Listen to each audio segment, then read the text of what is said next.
Добрейшее утро. Сегодня во время прогулки собачьей жопы по полю мы нашли гриб. Вот он, очень странный. Так, давай, не ешь гриб. Не ешь гриб.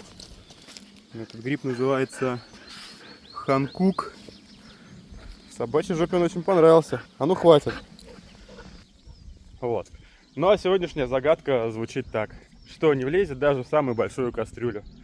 Как обычно, ответ в комментариях под правильным лайк. Ну либо же через несколько часов дам ответ.